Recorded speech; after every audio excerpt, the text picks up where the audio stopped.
How in the world did the 49ers go into LA and pull off their 7th victory in their last 9 meetings there? We'll break it all down on today's Gold Standard Podcast.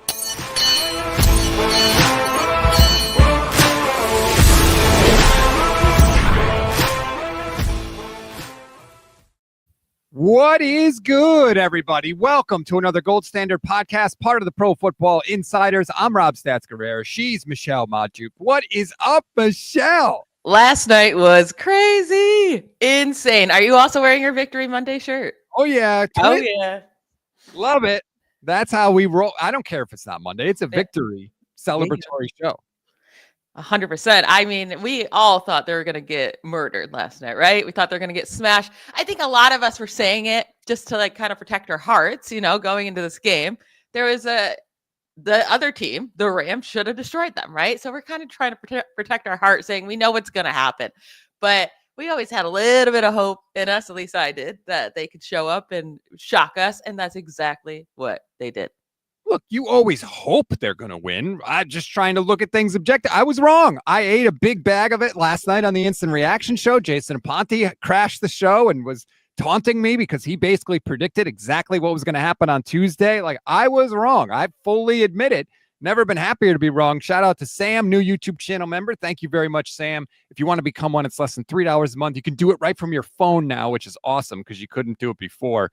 Modelo Time 1999 on Twitch says Victory Friday.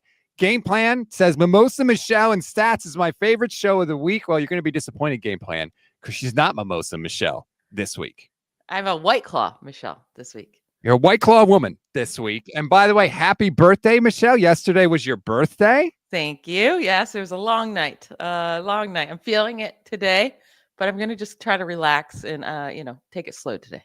Game Plan says, Michelle, you're absolutely correct. I was feeling exactly that. Even told my wife before the game when she said she didn't feel good about it. But here is the thing, Michelle. They didn't just win this game. They never trailed in the game with all those people out. They came out right out of the gate from the opening drive and went right down the field and stuffed it into the end zone. It was brilliant. Look. There's someone on this program that has given Kyle Shanahan a lot of flack. Actually, there's two people because I do it too. But you have definitely given him flack as well. To put up the game plan that he had with 407 yards of total offense against a good defense on the road on a short week. That is an incredible Kyle Shanahan performance. There's nothing bad to say about Kyle Shanahan this week. That's for sure. He stepped up when he needed to. He made the correct calls throughout the game. I definitely thought, I think we're all still scarred from last year. I thought somehow they're going to mess this up. Getting that blocked extra point, I think was everything. But yeah, Kyle Shanahan called a great game. And when you're doing it with Kendrick Bourne and DeMarcus Robinson and Jake Tonjes, right? And really your only star guy available is Christian McCaffrey. And Mac Jones had a terrific game. Whew. First of all, he's dry heaving on the sidelines because he's getting just absolutely destroyed. And he basically played the entire second half hurt. He got hurt with, I think, 11 minutes to go, right around there in the third quarter. And I think it affected him, certainly on that possession, because the Niners get all the way down to the 1 yard line. And just like last time when he hurt his knee, I think Kyle couldn't call a play action because he didn't think Mac could roll out. And they ended up having to settle for a field goal on that. It was crazy that we've had 2 weeks with Mac where he's gotten hurt right as they have gotten to the red zone, and it maybe has affected him. But they basically controlled the ball for the entire first quarter. I think that was a huge part of it. This game went into overtime, but the Rams only had the ball for 4 quarters because the Niners go 8 plays, 72 yards, touchdown, 5-minute drive. The Rams go 6 and out, and then the Niners go 17 plays, 91 yards. They hold the ball for more than 8 minutes, Michelle. And the part of it that I liked, they went for it and converted twice on 4th down. No notes, Kyle. I love that he's going for it on 4th down. You could point to Sean McVay and say, see what happens if you don't take the points and you go for it. But if I was a Rams fan, I would 100% wanted them to go for it there and not be playing for a tie, right? Go for it. They just called a stupid play, and That's what you can be annoyed about. That if I was a Rams fan, I would be beside my. You can't lose this game to Mac Jones and the Funky Bunch at home. This is the thing. This was the time that the Rams should be taking that big lead against the 49ers, and the 49ers should have to be trying to crawl their way back in towards the end of the year, because the Rams got really lucky right now. They got so lucky in the Colts game with 2 touchdowns. A.D. Mitchell was an idiot and gave the Rams that win. But then they get to go into this game with everyone injured. It's like, okay, cool. Like, let's get a win, a divisional win. Then next week, they're probably not even going to have to face Lamar Jackson, right? So get the schedule where it looked like it was going to be super hard, all of a sudden became much easier for them. This should have been the time they got these wins under their belt before their schedule gets harder later on in the season. And it's exactly the opposite for the 49ers. Like, make it through the stretch with a lead in the division, and you're looking golden, because the second half of the schedule, you have some really bad teams on it. Not just a lead in the division. You're 3-0. 3 of your 4 wins have come in the NFC West. You're guaranteed a split in the division. Here's the thing, Michelle. They are 4-1 right now.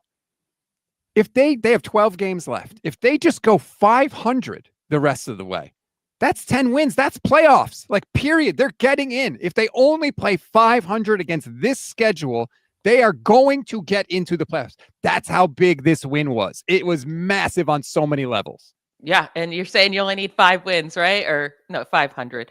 But how many wins would that be? How many games are left? There's 12 games left. Okay, so 6. Yeah. And you have the Texans, the Giants, the Panthers, the Browns, and the Titans, and the Bears on your schedule. There's everything they want is still in front of them, despite all of it, despite the injuries. No Ayuk, no Jennings, no Pearsall, no Kittle, no Bosa. It's insane. The list of people that were not there is insane. Kyle Shanahan had a masterclass. Mac Jones had a masterclass. I have no voice left, as you can tell, because I was up till like 3:30 last night howling about this game. I want the Seahawks to lose so bad this week. It'll make this win feel even better. And I mean, we'll see right now if the Seahawks are actual. Like, I went into this game saying, I think the Rams are highly overrated. I just thought there was way too many injuries for the 49ers to overcome to even be a highly overrated Rams. Because they could very easily be 1-4 right now, but they're 3-2. They could be 0-4 actually. No, the Titans game they won handedly. Yeah. Anyways, I thought the Rams were highly overrated going into this matchup, and I think they showed us that they're not a team to be scared of. I mean, you certainly can't be scared of them if you're the 49ers. Like, Kyle Shanahan can coach it up against Sean McVay. And Jason Aponte, when he came on the show last night, made a good point. He was like, because I said the Niners were going to get blown out. And his point was, the Niners don't get blown out by the Rams. They are the ones that blow out the Rams. When the Rams beat the Niners, they eke by. When the Niners beat the Rams, a lot of the times they blow them out. Like, it doesn't happen that they blow out the Niners. So shame on me. Jason was right. I was wrong. He's good looking. I'm not attractive. He's smart. I'm dumb. All that stuff. Aaron H., thanks for the super chat, says, wife stole my spot on the couch midway through the third quarter, forced her to move after the fourth quarter. Then we started making plays again. It's only crazy if it doesn't work. Aaron, thank you. Thank you for doing your part. That is what you have to do as a fan. I don't care what Levin says. If it's working, it's working. I purposely did not wear any 49ers gear last night during the game, because when they lost to the Jags, I had a McCaffrey shirt on, so I switched it up. I went no logo, and they won. Whatever you need to do as a fan, you have to do. Yeah, I wanted to wear a new shirt I had, but I wore it for their loss last week, so I refused to wear it. And I wore the Purdy jersey instead. That's my girl. See, this is why we love you. Michelle sent me a video, which I couldn't get on the instant reaction show. You were at a bar watching the game. Yeah, I said that to you drunk. I kind of regretting that now. Well, nobody saw it except me. So before the fourth down play, your back is to the screen. You're not watching the screen. You're a nervous wreck. Oh, I was a disaster. I was a disaster towards the end of that game. And I truly did not think I didn't think they were going to run on fourth down, but I thought Matthew Stafford was going to get it. But when they stopped him, I was just so excited. You know who wasn't a disaster, Michelle? Who? Me. With the picks. I nailed the picks again. We couldn't do You did picks without me? course I did. Look, I'm here every day. You're a once a week host, okay? I'm here every day with my nose in it. I gave 5 picks for the week. I got 4 of them correct. And the one I got wrong was Puka Nacua. I took more than 98.5 receiving yards. That's the only one I didn't hit, which is crazy. This was Puka's lowest receiving total of the season last night. They held him in check. They held really everyone in check. I mean, Kyron Williams looked good, but then he had that massive fumble. Poor Blake Corum. We have a comment here from Nicole Birdstein who says you were doing push-ups between plays. Is this true? Yeah, I was. I needed to get some nervous energy out. So you're like, all right, 1st and 10. Okay, run stop. All right, let me bang out. She didn't need to come in here and air that out, but yeah. Nicole, thank you so much for this. That is just the gift that keeps on giving. How many push-ups between I don't know, just a few here and there, you know. I was so stressed. I needed to let it out. Oh, well, there you go. I can't be screaming at the bar like I wanted to. So I nailed Christian McCaffrey, more than 54.5 receiving yards. Demarcus Robinson's receiving yards were at 27.5, and his receptions were at 2.5. I took more than both of those, hit on both of those. I had Mac Jones more than 217 passing yards. He basically did that in the first half. Oh, yeah. The Mac Jones passing was so easy. There were a lot. He had his touchdown only a half of a touchdown, too. So if he took that one. Oh, I didn't even see that one. Jeez, that is, yeah. So look, the picks this year, we are 24 of 32.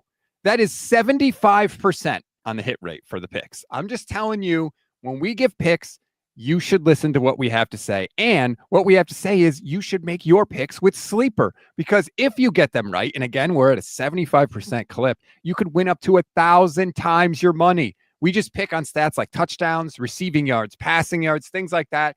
And you can win up to 1,000 times your money. And if you use our promo code GSP, you'll get up to a $100 match on your first deposit. Terms and conditions apply. See Sleeper's terms of use for details. Currently operational in over 25 states. Check out Sleeper today. And maybe you haven't done it yet, and that's fine. Guess what? Hop on board now, and you'll get a free $20 from Sleeper. You don't even have to deposit. You still get the free $20. Use our code GSP. First-time users, it's the perfect time to sign up. Please do it. Then we can have even more fun as the 49ers continue kicking everybody's butt. I don't even know where to go next, Michelle. Let's go to the defense. Oh, go ahead. What were you going to say? I wanted to talk about Mac Jones real quick and what I think the difference is between Mac Jones and Brock Purdy this year. This is not at all saying that Mac Jones should be the starter. You know, I love me some Brock Purdy, but I do think Brock Purdy's holding onto the ball too long. And I don't know whether it was Mac Jones's decision to be like this year to be like, I'm just going to get the ball out, or if Kyle Shanahan's like, no, you don't have reign, right? Like, I'm not giving you a leash. You listen to me and you get this ball out the second, like I'll get guys open for you. But the time to throw average is drastic between these two this year. Brock Purdy has one of the longest ones of the year, and it's like behind only like the guys that are in front of him are like mobile guys, right? So they're scrambling a bit more. But with Brock Purdy, he's at 3.04 average time to throw. With Mac Jones at 2.69, and that's been a huge difference between the quarterback pressure, right? Like Brock Purdy is getting pressured at an insane rate at 46.2%, while Mac Jones is sitting there at 27%. But it's because Mac Jones is getting the ball out before they can pressure him.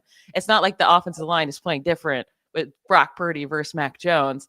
So I think Brock Purdy should be sitting there watching how he's doing this. And maybe this year, or for the time being, while there's so many injuries, you just got to do that. Like, I know he wants to play some hero ball, but just get the ball out and take what you can.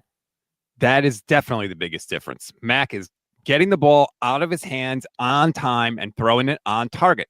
There were no high throws, right? It was on target.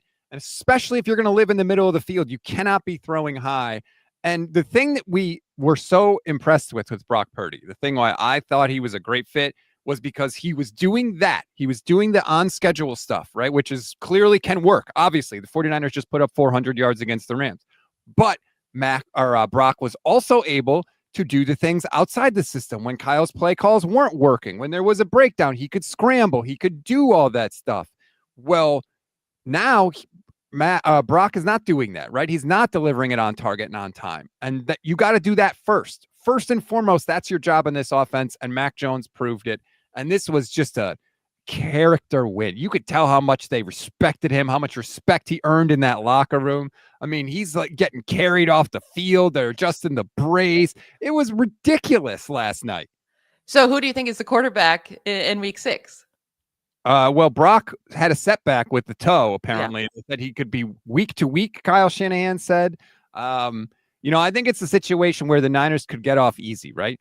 They are winning games with Mac Jones, and Kyle Shanahan has an easy out to play Mac Jones without inciting a quarterback controversy, right? Because he could just say, hey, look, we just tried to play Brock when he was less than 100%, and it didn't work. So we're going to sit Brock out until we know for sure he's totally good. And in the meantime, you can keep playing Mac Jones, assuming his leg doesn't fall off. I know that's the issue too. Is he going to be able to go? It might just come down to whoever's healthy. Yeah. Well, and I think that's part of the reason why Brock played last week too. I know Mac Jones practiced all week, whatever. Brock Purdy didn't have an injury designation last week either. So I wonder if they were like, well, an injured Mac, an injured Brock. Who do we want to go with? One guy we're paying $265 million to. We should probably have that guy in there. So I think that was part of what happened last week.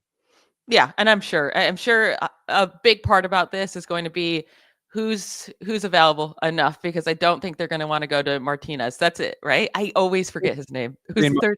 Yep. Yeah. If they have to go to him, I mean, I know Kyle Shanahan's a wizard. But I don't think he's going to be able to pull that one out. How about this? This is another evolution with Kyle that I liked. He went up to Mac Jones before the game and started talking about how mad he was that the Niners were an underdog. Take a listen to this. I don't really do social media that much, but Kyle came up to me and he was pissed about it. So he's like, dude, I can't believe they moved us underdogs again or whatever more. And I'm like, I don't know what that means really, but yeah, let's go kill him, So he was pissed about it. I was like, yeah, I'm pissed too. I like that Kyle was trying to play on the emotions a little bit. He didn't know Mac Jones doesn't know what being an underdog means. I thought that was good. And he went up to him and he said, let it rip. And he absolutely did. That suit though.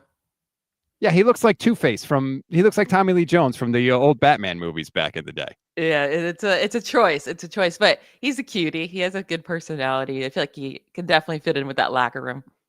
Yeah, he definitely he has kind of the same thing that Brock has with the moxie. When he's out on the field, he's like, bleep you, I'm McCorkle Jones, baby. And it works, at least for now. I liked Mac coming out of school. So, he has an accurate pass is what he has. He's and that's what we saw out of him last night. There are some throws I was like, oh gosh, it's a really tight window there. And it was just delivered perfectly. And I'm like, all right. I mean, if you're on, keep going. Yeah, he made a couple of really nice throws. He had by my count, one turnover worthy play, which is amazing considering he threw the ball 49 times. He had one pass that he basically threw right to a defender that should have been picked. It wasn't. But other than that, he was pretty much on target. And the other thing, too, that I give him a lot of credit for, there were multiple times where dudes did not know where to line up. Kendrick Bourne, I know you had a good game. He didn't know where to line up a lot of the time. And Mac is directing the traffic out there. You move up, you move off the line of scrimmage, you move on. He was in command of all of it. I give him a ton of credit for that. Well, what's nice about having a backup that has real experience as a starter, right? I mean, he's been a starter in this league for 3 straight seasons with the Patriots. He got a lot of time last year with Trevor Lawrence out. So it's nice to have a guy that maybe they can't be a full-time starter in this league and succeed, but they can come in for a game or two and they 100% know what they're doing. They know what NFL defenses look like. They understand the speed. They have so much, experience on the field. That is a big advantage to have a backup like that. Yes, for sure. And I saw Albert Breer, I think, had an article. I think he talked to Mac after the game, and Breer wrote something like, Kyle has restored Mac Jones' confidence just like he did with Sam Darnold. And I got it. Mac Jones has done 1,000 times more in San Francisco already than Sam Darnold. Sam Darnold didn't even do a damn thing. This is not that. This is Kyle doing a repair job on Mac Jones and dialing it up. And it has worked beautifully. And at this point, whether it's Mac or Brock, I think the 49ers can get wherever I thought they could get this year when the year began. It's just crazy that they're both injured. Well, Like, yeah. come on. You have two guys that you feel comfortable with back there, and neither one can just be healthy. That's crazy. But I mean, it's a big topic of discussion this week with Sam Darnold and Baker Mayfield playing each other, right? Is that these journeyman quarterbacks who were kind of thrown away and then given one more shot and they excelled? Like, is that Mac Jones next year? Does he get a shot to be a starter and come back and save his career? Well, he's under contract for next year. So if he is, the Niners are going to get something for him. Yeah, a trade. Yeah. How good do we feel about that for next year?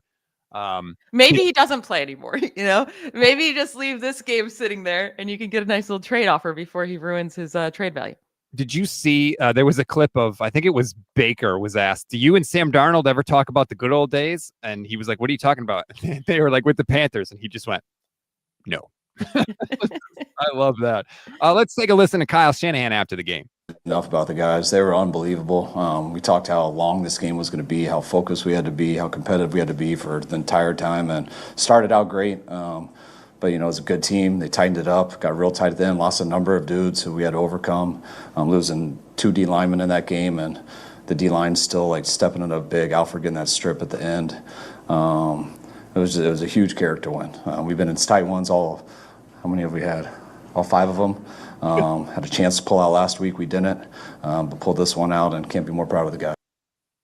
Character win was the words he used. I completely agree. Like, this is another gritty, grimy win. This is another game they don't win. Hell, they lost a very similar game against the Rams last year. Oh, if they don't have Robert Saleh, right? Robert Saleh has changed the mindset of this defense. How about Alfred Collins last night? What a freaking play. The Rams are going into the end zone. The path is clear. There is a runway, and 6'6" giant human Alfred Collins punches Kyren Williams in the face and strips the ball and recovers the fumble, Michelle. Incredible play. And they need plays like this from the rookies. It's about time. Well, I shouldn't say it's about time. It's week 5. But we need these rookies to step up with all the injuries, for sure. So that was great to see.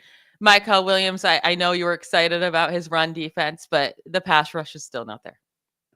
Did you see the last play of the game? I know. You're very excited about that. Well, that doesn't count. It doesn't matter. I said he's okay. He's stepping up as a run defender. That was also the last play of the game. But it's huge. But we need him to show up in other parts of the game as well. And the pass rush can't just be Bryce Huff for 1 sack a game. It can't just be that. They had no pass rush. There were times where, somebody, I think it was Dieter Kurtenbach, said that Matt Stafford was baking pies back there in the pocket. They had nothing. They had nothing against the Jaguars. So now the 2 games without Nick Bosa, there's just nothing there. Bryce Huff is a good pass rusher, but he's not the type of guy you want to be your number 1 and be getting double teamed or anything like that, right? It can't just be Bryce Huff. And again, you don't draft 11th overall edge rusher to be a good run defender. I'm sorry, you just don't. That's not you don't want him to be bad. That's a part of the game, obviously, and it's helping, but you don't take a number 11 overall edge rusher to be a good run defender and offer you nothing as a pass rusher. I'm just saying, I don't think we can call Michael Williams a bust 5 games into his career. I'm not saying he's a bust. I'm saying he needs to step up and do more.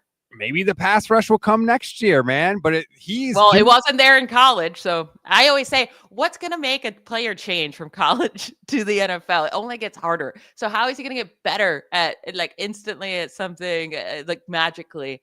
He wasn't good pass rusher in college. And it's not shocking he's not good in the NFL. It's not magic. It's playing time. It's development. It's knowing what it takes to. If you can't do it in college against worse competition, you're probably, you're going to have to keep getting better just to be where you were in college at that level to be, decent in the NFL. But I'm saying you actually have to take it to that next step further where you're better than other NFL players. And some guys are worse in the NFL than they were in college, and some guys are better. Look at Puka Nakua's numbers in college and look at what he's doing. He's on pace for 2,100 receiving yards this year. Were Puka's numbers bad in college? Well, he was taken in the 5th round for a reason. A lot. So a wide receiver, a lot of your, production is going to come off if your team pass very much at all. That just comes down to like percentage wise of what you did on your team. Like that's what I look for in college. I'm talking about Michael Williams. Like there's nothing holding you back, son. Like you got a ton of opportunity to rush the passer, and he's still going to do it. With wide receiver, you only can get the opportunity you get if your team, your quarterback stinks or you're not passing. He was on BYU. Who the hell else were they throwing to? But anyway, I want to stay positive on this show because we are basking in the glow of a 49ers victory. How about this line from Fred Warner after the game? Yeah, it was insane. Obviously they didn't want to have to end in a tie, and so they thought that they could, I guess big boys at the end there, and we had to see who wanted it more. What did you see in that fourth down stop? You were like the first one to get pressure up the middle. Yeah, I mean, you could just tell the way that they had lined up that they were going to run the ball. There was sometimes if they line up and they're a little bit looser, you may have the chance to have some sort of play action pass on that play, but you could tell by when they came out that they were going to run, right? So I don't even know if my intention was to make the play. It was just to try to blow it up, make it muddy, right? And so, just amazing win. How about that? That's a nod to Robert Saleh, right? They knew just the way they lined up that they were running the ball. Lenore said the same thing. Lenore said in the huddle, he told Chase Lucas, who was filling in for Upton Stout, who got hurt. He said, dude, I need you to shoot the gap on this play. If you go back and watch it, Chase Lucas is one of the first people there. Just a perfect indication of Saleh being on it, having these guys in the right position, and then the Niners players actually executing when they get put in that position. If they have Nick Sorensen like they did last year, I think they're not stopping that play. And they probably wouldn't even been in the game.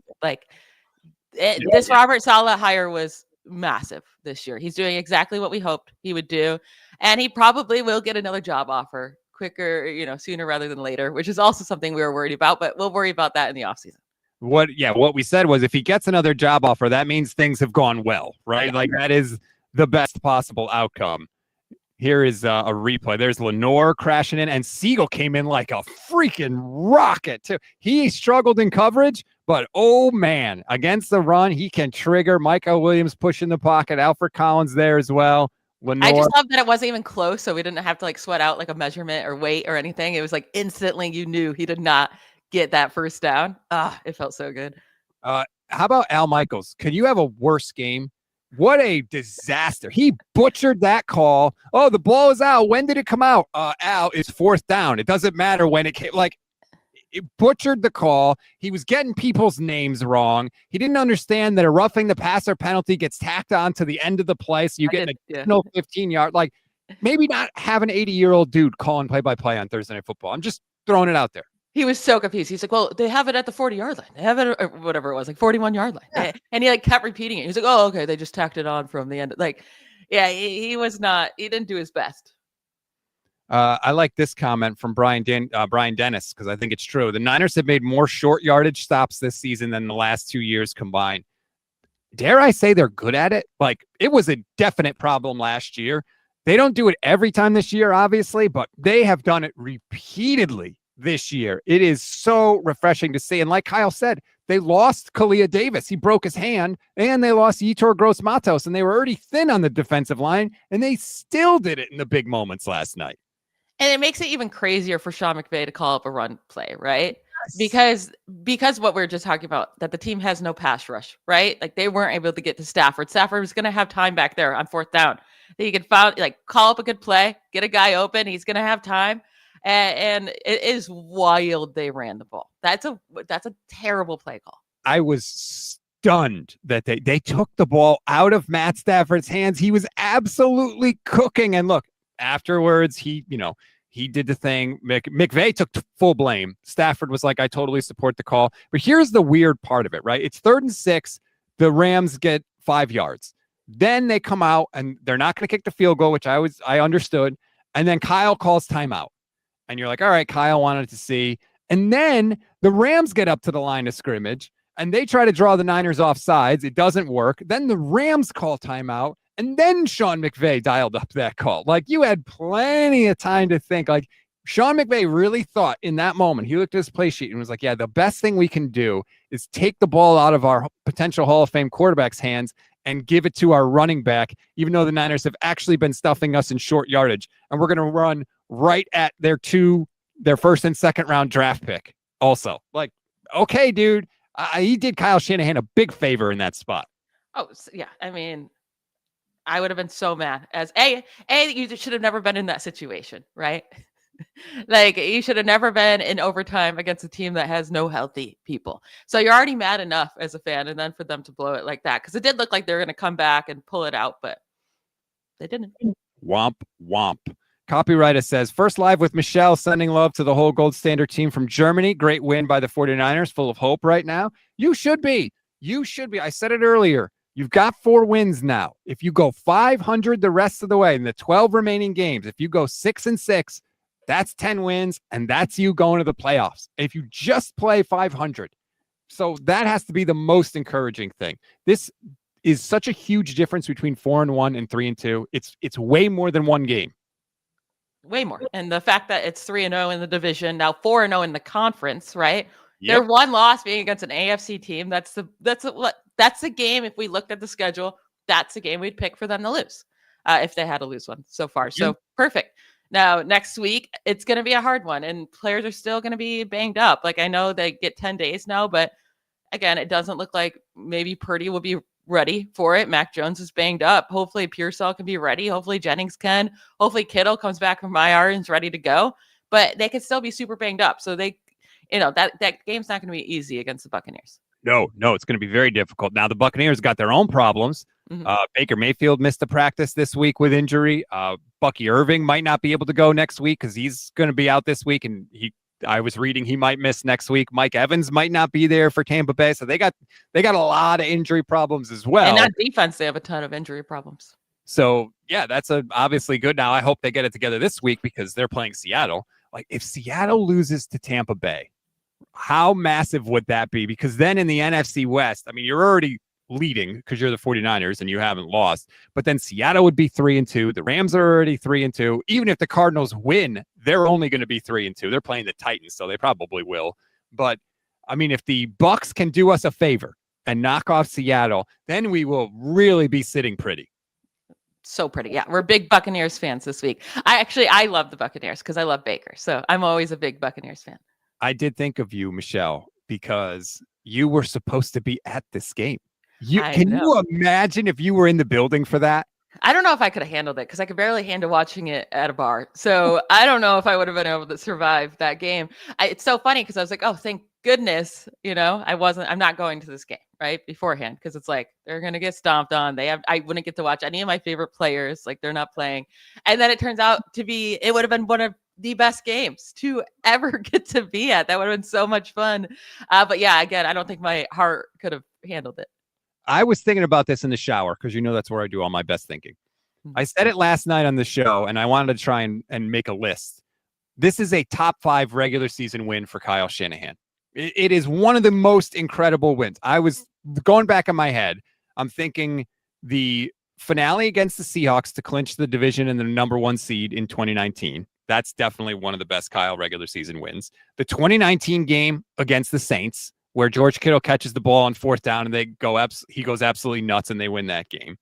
The 2021 finale in SoFi when they're down 17 points and they need to win to get into the playoffs. That is a regular season win that's on the list for Kyle. And then the only other one that's ahead of yesterday is the win against Philly in 2023 when they go into Philadelphia after losing the NFC Championship game and stomp the Eagles out.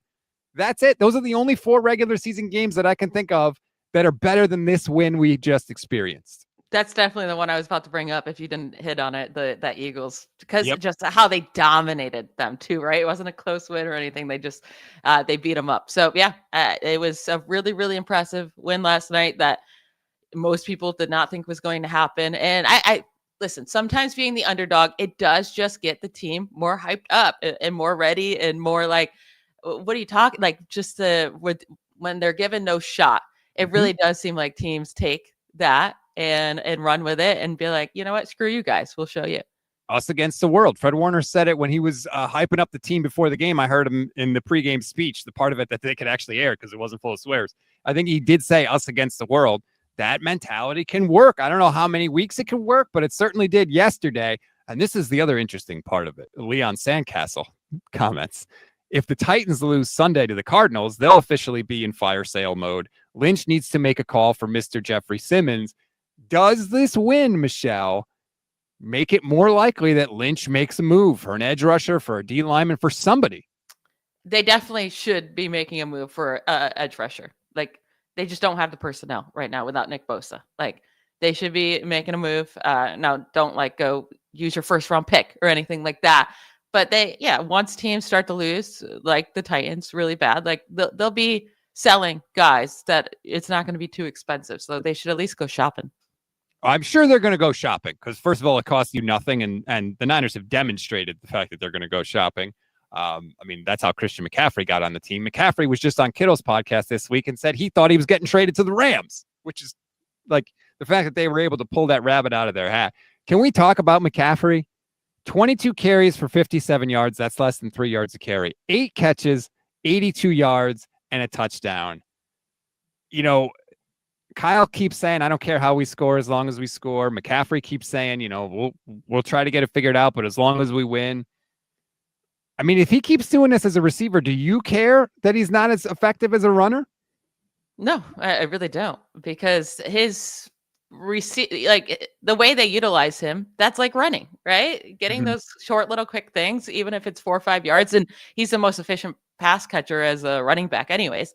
That can be your run game. And I don't think it's like, oh, Christian McCaffrey has lost a step and that's why he can't run. Like, they're struggling right now with run blocking, but I think they can do enough. I do. And I love the way they're using him and just as that check down, their safety option. And it's destroying teams. And it makes teams so tired when they have to be on the field for that long, because you're just doing those check downs, and you're just like demoralizing you. The Niners ran 83 plays last night. And I actually give the Rams defense credit because they should have been gassed and they were still kicking the Niners' butt, like, especially along the line of scrimmage in that game, even at the end. So I give them credit for that. The McCaffrey thing, though, even though he has not been good, the running game has not been good this year, he still has so much gravity. That first touchdown pass to Jake Tonjes, the window opens up. He's only that open, Tonjes, because McCaffrey goes in motion to the left before the play starts, and the linebackers just slide over because they have to slide over to account for McCaffrey. So he's still opening things up for other people. And even on the touchdown that he caught, if you go back and watch it, 2 guys go with Christian McCaffrey. If Mac doesn't throw it to him, Jake Tonjes is wide open in the back of the end zone to the point where he has his arms out at his sides like, why didn't I get the football? I don't know. I guess he didn't realize that McCaffrey had caught it. But so even though Christian hasn't been as effective as a runner this year, he is still effective at manipulating the defense and opening things up for other guys. I was looking at potential trade partners while you were talking. Not listening to me. Not listening. But I was thinking the Giants, right? Like, without Malik Neighbors, I know Jackson Dart gave you hope last week, and I know they beat the Chargers, and they have the Saints this week, so maybe they'll win. But once they start losing more and more games, right? They have a loaded edge rusher group, and they landed another great edge rusher at the top of the draft this year. So maybe they're looking to move Kayvon Thibodeau, right? That could be a guy that they could be looking to see what's his price. Thibodeau, I would call Cincinnati about Trey Hendrickson. Like, he's so good. Yeah, but you got to pay him too. They can't afford to pay Nick Bosa and him. Maybe they don't have to pay him. Just get him for this year and let him go. Get a comp pick next year. Yeah, no, I don't see that happening because all I'm saying is I look into it. It doesn't hurt to browse. King Logan, new YouTube channel member. I'll give you another fist pump. Thank you very much for that. I feel like they're gonna do something. They're gonna do something. And this might be the worst version of the 49ers that we get. Like, at the end of the year, the rookies will have more experience. Hopefully they'll be making less rookie mistakes, which we saw some from Upton Stout again. We saw some from Siegel again. Like, they're not. Anytime Stout makes a good play, it's because of a penalty, I guess. That poor guy. He can't catch a break, man. It's unbelievable. And Connor Colby, whoo, Lord, he is having a rough go. I really hope that Kyle takes these next 10, 12 days and figures out how to fix the running game. And whether maybe Barch can come back. I don't know. Is he on? Barch is on IR, so he can't come back right away. But they got to get, I don't know if they got to put Sakell in there or Drew Moss, something, man. But Connor Colby is having a rough go of it. And, there's enough data now. What do we always say about Kyle is when he knows what you're going to do against him, he will take you apart. Well, there's 5 games of data now that Kyle has to see how teams are playing them this year. Go to work, Kyle. They have the time, and hopefully, right now it seems like this team, they have their head on straight. They are focused. They seem so much more focused than last year. It just feels like a different culture right now, which is what they needed, right? They definitely have a different feel to them. I know they lost last week, and it is crazy, like the swings that we have gone on, right? We're 3-0. Oh, we're so good. Everything great. We're going to go to 4-0. We're going to beat the Jags. It's great. Lose to the Jags. Oh my God, this team is so beat up. They're so bad. They're going to get stomped by the Rams. And I'm as guilty of it as anyone. I'm not excluding myself from this. I was down in the dumps. I was. They look bad. They lost to a joke of a franchise in the Jaguars. They did have guys all banged up. And now they win this game, and I'm sliding back over to the other side. 1,000%. I'm with you. I'm just checking the comments. I like this. Stovey 4x4ing says it feels like 2019 again. It does have that kind of feel, because remember, 2019 was like they win the game and then they win another, and you're like, are we good now? Like maybe we got something here. And they kept winning, and it kept building throughout the year. And I've talked about this in the past. These are some of the most fun years you have as a fan. The years where you go in with high expectations and you're good, those are awesome too. But this kind of year where you literally don't know what is going to happen, and your team finds a way to pull out wins, it is a special kind of season. It does make it a lot more fun, because when they're just destroying teams every game, right? You go in and it's like, if they don't destroy them, you're like, oh, like you're like, well, they didn't show up enough or whatever. But these games, even when they're close, because there hasn't been a win yet where it hasn't been close, right? So, but it does just make the game so much more exciting. Like last night was so much fun. 49ers beat the Seahawks by 4 in week 1. They beat the Saints by 5 in week 2. They beat the Cardinals by 1 in week 3. They lost to the Jags by 5 in week 4, and they beat the Rams by 3 in week 5. That is wild. I don't know if my heart can sustain this and survive this, but I think these are the games they're going to be in all year. Even as banged up as they were, this was a close, a one-score game. They never trailed in the game. Like, this is how we're going to have to live. Yeah, and then once they get back, Ayuk and Pearsall's healthy, and Kittle's back, and hopefully Purdy, can get fully healthy. Maybe they can start winning with a bigger lead by the time we get to the fourth quarter, so we don't have to be having a heart attack at the end of games. But for now, we'll take it, right? I don't care how they get the win, just get it. Dexter Smith brings up something that a lot of people were talking about last night, which is, did we pay too much for Purdy? Should they have not paid Brock Purdy because they're getting this production out of Mac Jones? A lot of quarterbacks can step in for a game or two. It doesn't mean they would keep up this play all year long. And also, like, they've already given Brock the contract, so they can't take it back. So even if you think it was a mistake, there's nothing we can do about it now. Yeah, and then also, Brock looked great last night, but they also could only beat the Cardinals by what? 1 point? The Cardinals game, 16-15. So, and I don't mean to disparage Mac. Mac's done a fine job. He's done exactly what we need him to do. He has not turned the ball over. He has protected the football, and that is the thing that has killed Brock, and it is the thing that has separated Mac from him, is that he has protected the ball. And when the Niners protect the ball, most of the time they win, regardless of who is in the lineup. If you look at the turnover margin for the 49ers, most of the time they win when they protect the football. They did.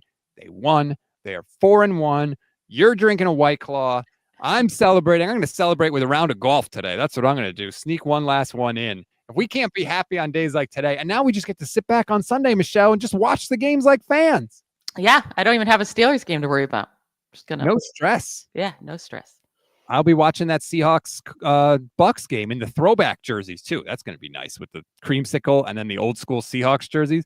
I think there should be a rule: when one team wears a throwback, the other team has to wear their throwback, just to make it like a retro game. Yeah, that would be pretty cool. See, I'm just full of good ideas. Just listen to me. That's all I'm saying. That's going to do it for this edition of the show. Like this video, subscribe to the channel. This is your first time checking us out. Thank you so much. Usually on Fridays, we do picks and we do a full-scale preview. Obviously, today's a little different because the Niners played last night. But that is what you'll get if you check us out here every single week. Michelle, what do you got going on this weekend? You know what I'm gonna do? You know, one of those like what are they called? Destroy rooms, or like where you go in and break stuff? Oh, yeah. The Rage Room or whatever? Yeah, rage room. I'm going to go do that tomorrow. That'll be a lot of fun. That sounds awesome. Yeah. You got a lot of, but the Niners won. Where's your rage? Yeah, I don't know. I know. I have to build up some rage in me before. But no, it'll be great. I'll figure out something. That sounds super fun. I'm definitely kind of jealous. But anyway, enjoy your Victory Friday, everybody. We'll talk to you on Monday. Bye, y'all.